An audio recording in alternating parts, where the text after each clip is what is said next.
Hey there, fellow creative entrepreneur. Welcome to another episode of Turn Down the Hustle. As we turn the corner of the halfway point of this year, it's the perfect time to reflect, reevaluate, and set the future course for the next 6 months. I know firsthand how easy it is to get caught up in the daily hustle, only to look back and wonder if we truly accomplished what we set out to do. But fear not, because in today's episode, we're going to shake things up and empower ourselves to make meaningful changes in our businesses. Get ready to take charge and make your 2023 your best year yet, even if that's from this day forward. You're listening to Turn Down the Hustle, the podcast dedicated to transforming how you run your creative online t-shirt business by working smarter, not harder, so you can spend more time with your why, people, and passions that matter most in your life. So throw on your favorite graphic tee and turn up the heat press, because it's time to turn down the hustle. Here's your host, digital marketer, cold brew lover, t-shirt maker, freckled hype girl, and owner of Sunkissed Virtual Assistant, Amy.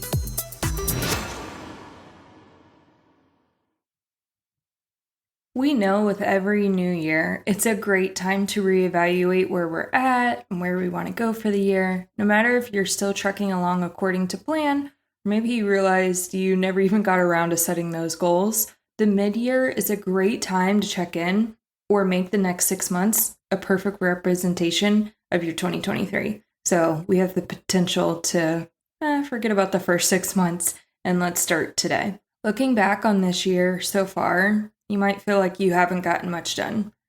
It's kind of like a similar feeling when you go to the grocery store, come home a couple $100 later wondering, what did I even buy? Versus when you go to the grocery store with a plan, sticking to the list, you get home, unpack all the groceries, and you have that feeling of accomplishment. I get it. The distractions pile up. New project ideas quickly become overwhelming. We have days when we plan out how to tackle all of these new ideas, and then life hits. We take a ride on the shame spiral for not getting it done whenever you created these extra tasks to begin with.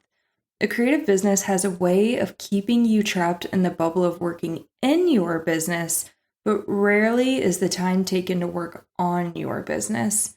So I want you to set aside this next hour. The podcast episode won't take nearly as long as that, but I'm going to cover with you 3 things that you should start doing this year. This year meaning the next 6 months, that's just what we're going to call it. And then 3 things you should stop doing as well. Then I want you to pick one of each from each category things that you will start and stop. So that's 2 things, and create an action plan to implement them. If you struggle with coming up with an action plan, don't worry, because at the end of each point, I'm going to give you an action step. If you want to see all of the action steps wrapped up into one place, you can visit the show notes by going to sunkissva.com/5. If you have been with me since the beginning of the year, then you've already heard me talk about these 6 points. As you listen to this episode, I want you to reflect on the goals you set using these ideas at the beginning of the year and how you're doing with them so far. If you're doing great, keep it up. And then if you're finding a new area where you're maybe struggling, pick that one to maybe finish on for the rest of the year. So these first 3 points are going to be things to start doing this year. So this means you might not already be doing it, but you need to find time in your business to start doing them. The first one that we're going to talk about is finding your enough point. We're going to explore the importance of defining your enough point and understand why exactly it is you're in business. So no more sacrificing your well-being or constantly moving the finish line. It's time to set boundaries and create a sustainable approach that allows you to do both work and home life and create an integration between the two. In order for you to define your enough point or find it, it's important that you actually understand what I mean by enough point. Enough point is not your monthly sales goal. Let me kind of give you a visualization. So if you picture like the bottom of this continuum I'm going to describe, the bottom would be no sales. Like you're not buying anything, like your business is not doing anything, like completely stagnant if you didn't touch it. That's the bottom realm, right? And then the next level up would be you're acquiring supplies, but maybe you didn't make as much as you sold, so you're actually like in the hole. That would be the kind of the next level up because you're actively doing work in your business. Then the next level up from that is you broke even. So if you bought $200 worth of supplies, you sold $200 worth in sales. So you potentially broke even after you paid all of your expenses. But ideally in business, that's not really where we want to be because the goal is to make money, right? So the next level up from that would actually be your enough point. Your enough point is what do you actually need to break even in your business? So we kind of talked about that in the rung below that. But the next step up is why are you in business? Are you trying to pay the electric bill with it? Are you needing to pay the Wi-Fi? Do you need to pay for your daughter's dance classes? So figuring out what do you actually need your business to do in revenue to actually say, hey, the bills are paid. I'm actually doing okay. I was able to put back a little bit extra in savings. What is your enough point? So if you did not $1 more than this amount, you'd be okay. Then the next level up from that enough point is your monthly sales goal. The reason why that is above our enough point is because you're always wanting to get your business to the next level, right? You're wanting to do more in sales. You're trying to meet those next goals, those next milestones, really pushing yourself to grow. When you started your business, you maybe made some concessions to gain the trust of prospective customers. This might have looked like free items, working overtime to get it out on time, discounts, those last minute orders.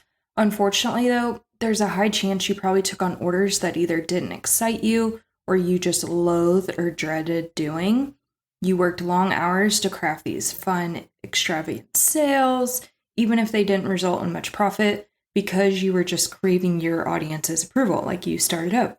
I can't lose out on any potential customers. You set that monthly goal, and then maybe let's, for example, say that you met your monthly goal 10 days earlier. So you actually met it on the 20th of the month. And instead of you saying, hey, I met my goal, I'm happy with this. Maybe let me take this next 10 days to insert whatever you want to say. So you set a new monthly goal, which was different than the one you originally set that you're going to try to strive for the next 10 days. And instead of just recognizing that, hey, I already met my monthly goal, why don't I go do these other things? Or, gosh forbid, you celebrate that you met your goal. As creative entrepreneurs, we find a way to just keep pushing, and keep pushing. And while that might make you better, and it might even make you better a lot faster and more successful potentially, in the long run, that's what leads to burnout, not to mention what you're sacrificing in the in-between. That's why it's important to figure out your enough point where you can say, hey, maybe I'm not going to reach my goal this month, but I only need to make one more sale, sell one more shirt, and then I'll be able to finally pay off that Shopify Capital loan.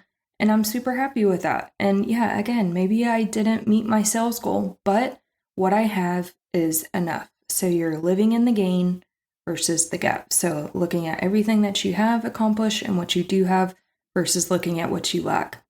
And if you've done this behavior before, you might have sacrificed a family dinner because you felt like you needed to finish birthday teas by tomorrow, or a request while you got at work. You might have passed up going out on the boat while you were on vacation that you used your business to pay for, but now you're on vacation that you worked so hard for. And you have to stay tethered to Wi-Fi because you can't miss one comment going on in your tea party and you don't want to miss the chance to engage with them. And you wanted to sell more teas at this party than you ever had before. Like, you cannot miss this. I get it. Everyone has been in the startup mode of business. I've been there too. Sacrifices will need to be made in the beginning to get legitimate. I get it. But at what point are you no longer a startup? Or a common phrase used in our industry is a hobby. Oh, I'm just a hobby. I'm just doing this for fun.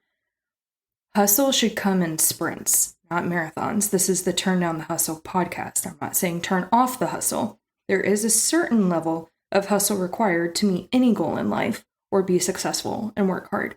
But it's not sustainable. If hustle is your plan, it's not going to last for long. It's going to lead to burnout. I want you to think about it. Why are you in business? Are you in business because you wanted to help pay some of your household bills? Have you even figured out what that amount actually is? Can you take the month off once you haven't met your enough point instead of pushing yourself beyond exhaustion each month? So, from here on out for the rest of the year, here's your first action step. I want you to start by defining your enough point before stepping into your office daily. What this looks like is going into July, I want you to set a monthly sales goal. So this is like oh my gosh, I will be so happy if I meet this goal. I'm going to be so proud of myself. But below that, I want you to set your enough point. Whereas if you only hit this point, you're going to be okay. Setting your enough point isn't just for money or sales either. You can do this with your time as well. So if you have the product drop organizer at the top each day, there's an area where you write down your 3 priorities for the day. Now, I understand that there's going to be more things that you need to get done, and that's where you can list it below. But before you start working on anything else, you're going to knock out those top 3 priorities. And the reason why is if you got nothing else done in the day, things just got a little bit distracted, or pop-up things happen that you weren't expecting, at least you got those top 3 things done, and they're going to move the needle. So that would be an example of your enough point. So it's very important that you start to look at defining your enough point versus writing this whole page of things you want to get done, and then you feel bad that you didn't get to them all. Okay, well, it was a possible list to start with. Once you figure up your enough point, I'd love to hear about it. Search Turn Down the Hustle on Facebook, come join the private free Facebook group, make a post, and tell us all about it. I can't wait to cheer you on. Let's move on to point number 2. The second thing I want you to consider and start doing this year is you gotta know your numbers. If you want to make strategic decisions and tweaks throughout the year, it starts by having situational awareness of your business net worth, the cash in, the cash out, also known as cash flow. Then instead of you waiting until tax time to finally try to run your numbers, gather all those receipts, if you're reviewing your business each month, you'll be able to make more informed decisions to either throttle up or take some time off because you've met your enough point for the month, maybe. You can also see what's working, what products are selling well, which products are not selling as well. Do you want to put more effort into those products that aren't selling well? Do you want to just delete them completely so you can put more fuel towards the products that are selling well? The numbers will show you that. Now, I know you. Okay, I don't really know you, but I know you. I know that you started this business with a creative passion, but ultimately you found, hey, people are actually willing to buy what I know how to create and make. I want to make this into something. Now, if you decided to take time away from other things in life, there's always an opportunity cost to everything we do. So all the time you're spending in your business, that's less time that you're out spent fishing, spending it with family, or at the movies, you name it. If you're spending time in your business, you are not able to do other things. So if you're going to be spending time in your business, we got to make sure that what we're doing actually matters. What is the point of working really hard to get those sales and converting them if you were stocking up on screen prints, poly mailers, or even digital tools? But if you keep up with your expense log, like you do your profit log, you'll be more mindful of not spending all your profits right away. Let me say that again. I can bet you probably know how much money you're making, but do you put the same effort into tracking how much you're spending? The reason why I really want to hit on this point is for me, when I first started, this concept alone is what changed everything. This is what took me from a hobby to a true profit-generating business, is this single mindset alone. I was working 9 to 5 and I was thinking, hey, everything I sell is just kind of, for fun. So let me see what else I can buy. And oh my gosh, they came out with a new design. Or hey, I want to upgrade this piece of equipment. I just kept spending everything I was making. Then I got to the end of the year. That was roughly like $500 or $600 net profit, $500 or $600. And I looked at all of the orders I had taken, all of the hours I spent on the business, all of the opportunities I turned down or passed up to hang out because I was building this business, right? And I looked at my ending balance statement.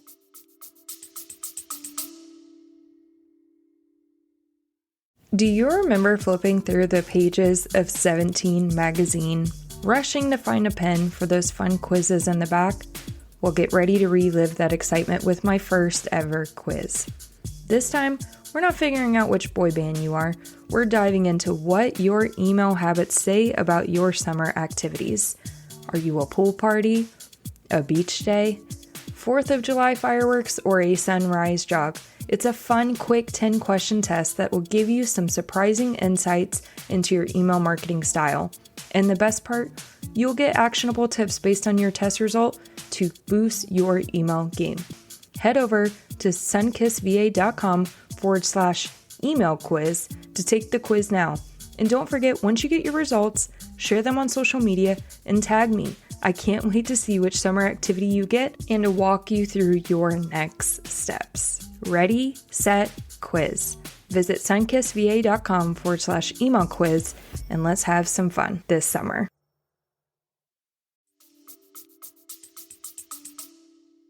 And I realized, what was the point of that? What was the point of all that work? I just spent everything I just made. And mind you, I had done roughly $17,000 in sales, give or take. So you're telling me I spent close to $17,000 in equipment or new supplies, and also I was not pricing my products that was even giving me a profit margin at all. It was basically me spending money just to take it back and breaking even. That was my wake-up call. Was not that I necessarily needed to sell more. I needed to stop spending everything that I brought in. And that mindset alone skyrocketed and tripled, if not quadrupled, my business the next year. And my profit margin significantly grew because I did not spend everything I earned. With this concept in mind, what if you don't need to sell more? That might be a weight off some of your shoulders. What if you just need to be a better steward of the money that you do have? So when you do get that money coming in, don't already have a place for where you're going to spend it. Why don't you let it sit for a little bit? Instead of stocking up on new supplies and buying different designs, how about you let the one design you do have in stock run completely down or down to 10 or 20 and then you order a new one? You don't need to stockpile on supplies. And it's so fun to do, but in the end, you're just making it harder for yourself. So the second action step for you to take to know your numbers this year is I want you to start recording all of your expenses weekly. And then you're going to figure up your numbers monthly. So once a week, I want you to pick a day of the week where you're going to sit down, go through your bank statement, list out all of the supplies that you've spent, along with recording all of the sales that you earned. Get an idea of how much profit you made that week, your average order value, and your conversion rate so you can make smart goals on where you want to work on in your business. To do this, you don't need to start from scratch from an Excel or even try to figure out QuickBooks. I recommend paper and Sparks spreadsheets. You can go to sunkissva.com/bookkeeping and it will take you to all of her products. She has spreadsheets for PayPal, Shopify, Square, eBay, Etsy, you name it. And it makes it really easy to keep all of your expenses organized, import all of your sales logs as well. You will need to manually import your expenses, but hey, that's the good news too. The less you're spending, the less you have to input, right? Then at tax time, you can take this seller spreadsheet and it's perfect for filling out a Schedule C. It already puts all of your expenses into different categories that match the Schedule C, or if you use a CPA, many of them love when you just turn in your spreadsheets. You don't have to do anything beyond that. So not only are you getting prepared for tax time, but personally, I think more importantly, you have a solid idea of where your business is at, where you need to throttle up or cut back. And if you guys really want to have some fun with me on this, I got some of my home goods delivered from temporary storage when I was overseas for 2 years. So I'm going through boxes I haven't seen in 2 years. And in there, I found my ledger book from my first year when I just started. And it has like my expenses side and all of my sales side. And it's hilarious. What I was pricing some of these items at, it makes me cringe. You can just see each month I'm either breaking even or dropping into the hole. So at least I was, even when I first started, keeping a log. But I still had no clue that, hey, maybe you shouldn't be trying to spend everything you earn. So if you want to take a peek at my ledger, head to the show notes, sunkissva.com/5, so you can get a good laugh. The third thing I want you to start doing this year is define your boundaries and get in touch with your moral compass. It's time to establish clear boundaries within your business and make sure they align with your moral compass. There is freedom that comes with setting policies. It helps you address tough decisions and situations, and you can also create a safe and respectful environment for everyone that comes into contact with your business. It's time to say goodbye to favoritism and inconsistency, like, well, you said this last week, and now you're saying this, and you did that for her, but you didn't do that for him.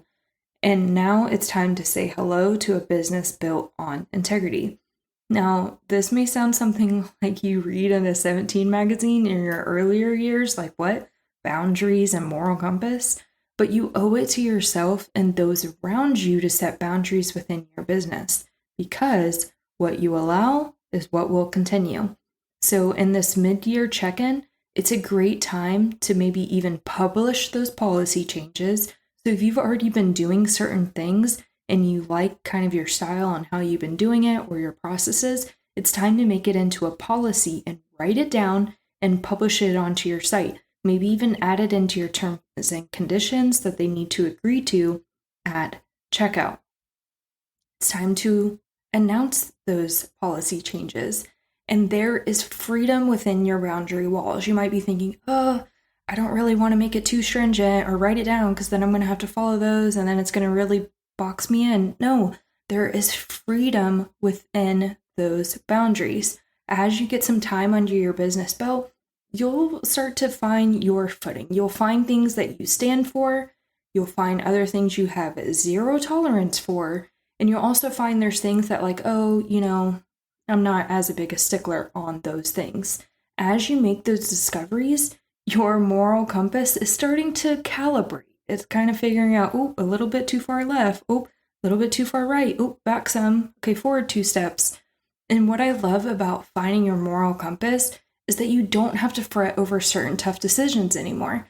If you're clear on what you will and will not allow, it makes it a lot less muddy to make a decision or address situations that aren't cool with you or kosher.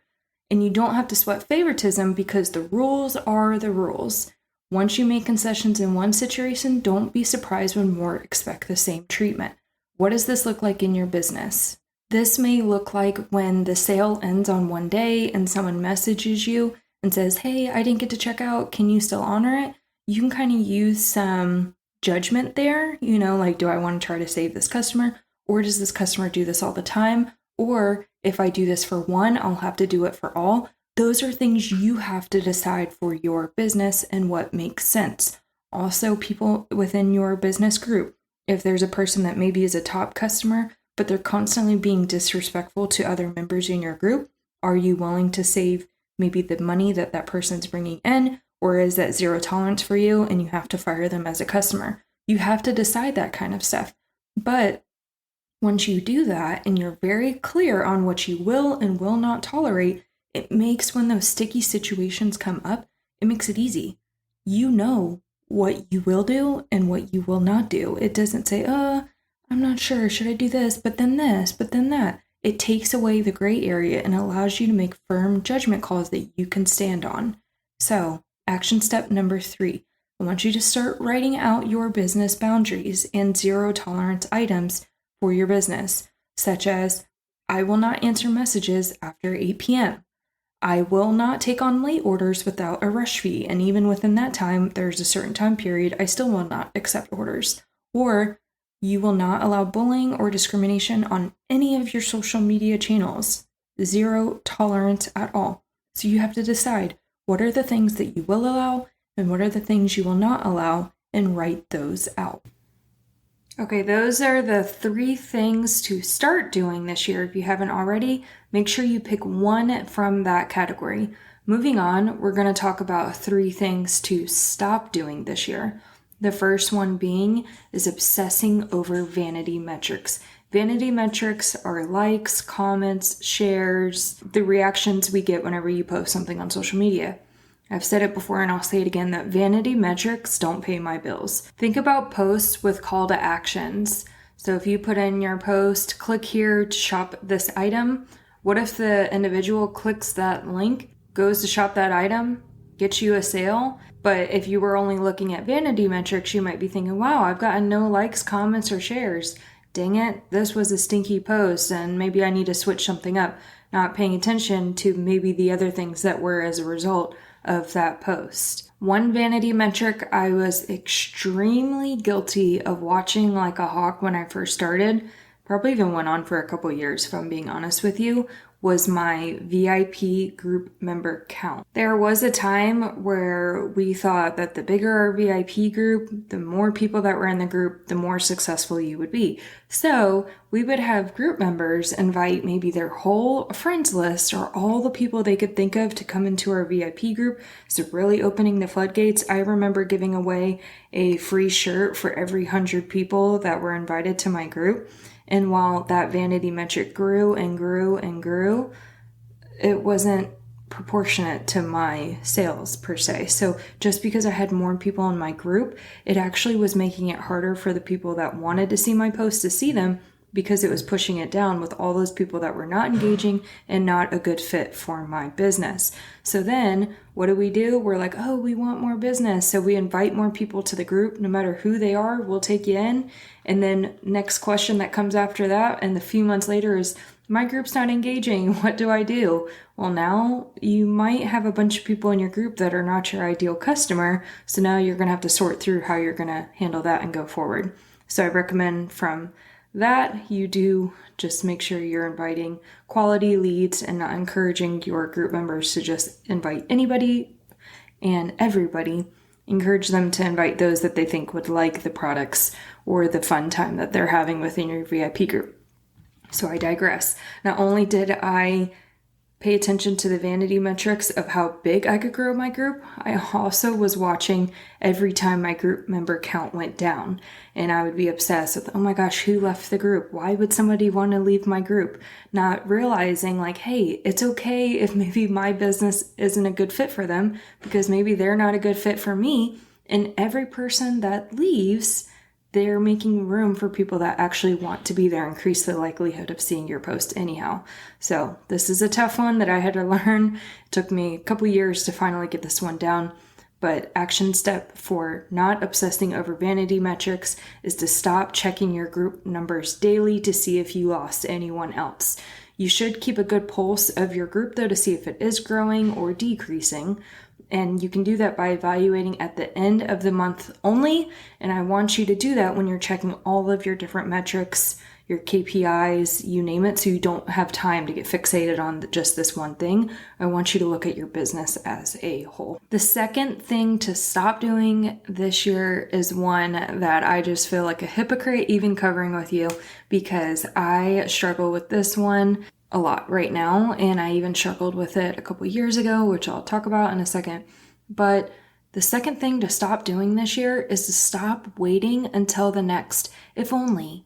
So stop saying, if only I can just insert, then I will start insert. There isn't a perfect time to post. There isn't a perfect caption. There isn't a perfect mock-up or a perfect reel or perfect lighting or perfect situation. Just start today. Just go with it and start with what you have. And like I mentioned, this one's personal to me. So in 2022, I was really struggling with some internal mental health hurdles when I was living in Japan. And I knew something was not right and I could just not figure it out. And it's something I struggled with my whole life. And finally, in December of 2022, I got a name for that struggle. So I wasn't just, just stop doing what you're doing. And it's actually in the OCD family. And it led me not to be comfortable in my skin. I stopped doing reels. I started picking those up and I was having a lot of fun with them. And then I just let myself get inside my head. And as a result, my photo log for 2022, there's like no pictures of myself, like scrolling back. And I know that sounds like really self-centered, but when you live alone and you only have dogs, there's really only so much that I was taking pictures of. But I didn't capture anything. And as I rewatched some of my reels on Instagram, I was really happy like watching them, and I know I was happy whenever I was making them, and I realized that I was having fun and enjoyed doing them, but I was robbing myself of feeling like that for those 6 months because I got inside my head of like, oh, I don't want to step up and do this. And that was a past situation in 2022, and now I'm doing it again with other things such as like, a brand new move, and I'm like, oh, once my stuff gets here, I haven't had it for a couple of months, it's still coming from overseas. Once I get my stuff, then I'll start doing that. When I could have just started working and taking my business to the next level if I had just started with what I had. And there's just a multitude of other things that I could say, if only, then I will. And so, like I said, I feel like a hypocrite. Maybe it's not a hypocrite. Maybe it's just I'm right there in the trenches with you on this one for you to stop waiting until the next. So if only the kids will go back to school, then I'll start. Or once the kids get out of the house, then I'll start. There's a whole laundry list of things that you could put in that context, but why not just start today? Maybe it's not going to be the blowout goal, your whole vision coming to life, but what if you just make day one today? I'm saying that, and I'm going to look myself in the mirror, and I'm going to try to take my own advice. So action step number 2, stop waiting for that next weight on the scale when you see it or that new ring light to come in. Just start today. The third and final thing to stop doing this year is playing the algorithm slot machine. The algorithm is the equivalent of a casino slot machine. It's powered by computers. It collects hordes of data and analyzes it to create an intelligent output. There's no way to game the system. Facebook hasn't released what its algorithm uses to calculate what is shown and what isn't. Same with other social media platforms as well. I mean, why would they? That's what they use to monetize. And if they gave investors the code to crack, they wouldn't ever pay for ads if they just knew exactly how to game the system for free. So spinning your wheels trying to analyze what is the best time to post over just post the content, it's splitting hairs. And when you're thinking about asking other people what works for them, it's good to get kind of like a frame of mind to see what other people are doing to collect and create your own plan, but just know that their audience is different from your audience. Is your audience full of people that are working during the week so they're more active on the weekend? Or do you have an audience that has a bunch of stay-at-home moms, so they're really busy at one point, but not as busy at another point? You have to figure that out for yourself. So what I'm alluding to is I want you to focus on your members and your customers first. What kind of content do they respond to well? What kind of content makes them and leads them take action? What do they like to see? What are they not really engaging with? Where can you celebrate? Where are they struggling? How can you start to connect with them? And then with all of that kind of stuff in mind, then you can create a content plan that's personal to your business. But you're not creating your plan around the algorithm. And by the way, just when you start to get on a high with the algorithm, it seems, it switches up and changes, and now your engagement is in the trash and you didn't even change anything. And that's just an example of how the algorithm is always changing.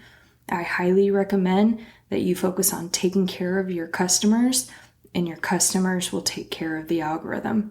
And what that means is if you're focusing on your group members first, they're going to be coming back. Even if they're not getting tapped by the Facebook notification system, they're going to be thinking, hey, Amy normally drops new teas on Tuesdays. Let me go check in to see what she has today. Or hey, she usually does a wacky Wednesday post. I can't wait to go see what that is. And they're going to come back and they're going to engage, which is organically going to take care of the algorithm. So action step number 3, stop trying to defeat the algorithm.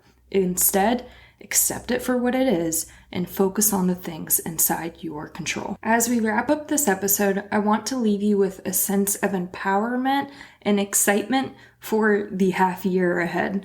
You have the power to transform your creative business, make meaningful changes, and shape your own success story. Take it into your own hands, but embrace the journey of finding your enough point. You gotta know your numbers, and we need to set those boundaries. And while we're doing that, don't be afraid to let go of hawking those vanity metrics and take action without waiting for the perfect moment. And finally, remember, it's not about trying to outsmart the algorithm. but focus on your customers first and deliver that exceptional experience. If you prioritize their needs and create those genuine connections, you're going to rise above the noise and the chaos and thrive in this ever-changing digital landscape. So, to all my fellow t-shirt makers, let's go on this journey together. Let's make the rest of 2023 a year of growth, fulfillment, and purpose. And stay tuned for more inspiring episodes where we're going to continue to explore strategies, insights, and stories to fuel your success. In the meantime, keep creating, keep pushing those boundaries, and never stop believing in the incredible potential of your small business. It's time to wrap up another incredible episode of Turn Down the Hustle. I hope you've enjoyed today's episode and found some valuable insights to fuel your journey. Don't forget to visit sunkissva.com/podcast to access the show notes for this episode. You'll find all the links mentioned in today's discussion, along with actionable tips and resources to help you implement what we've discussed. Lastly, make sure to hit that follow button so you never miss another episode. I'll be here cheering you on and sharing more inspiration and strategies to help you turn down the hustle and work smarter, not harder. I'm so honored to be a part of your journey. Until next time.